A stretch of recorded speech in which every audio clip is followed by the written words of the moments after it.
Sandali, sumama ka sa akin! Bitawan mo ako! Vanessa! Calvin, ano ba? Lasing ka na, di ba? Bakit di ka umuwi? Papatid kita sa mga driver. Vanessa! Aray! Bakit? Ha? Aray! May nangyari na sa inyo no Adrian, no? Ha? Anong sinasabi mo? Isa pa yung ginawa mo kay Adrian kanina, hindi tama yan, ah. Tinuturuan lang ako ng tao para may pagtanggol ko yung sarili ko, tapos parang gusto mo siyang Eh bakit ka nga nagpapaturo? Saan mo gagamitin yun? Papatayin mo ko, ha? Kasi may iba ka na, ha? Calvin! Hindi ganyan ang magkakakilala ko sa'yo, ah. Hindi na ikaw yung Calvin na minahal ko! Ah, ganun? Tawan mo ko! Ako pa rito.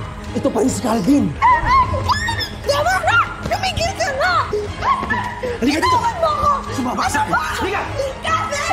Bitawan mo ako! Bitawan mo ako! Hindi ka makikialam! Bitawan mo ako! Vanessa! Huwag mo siya hayaan umakyat dito! Vanessa! Tabi! Vanessa! Babalikan kita! Bitawan niyo mo!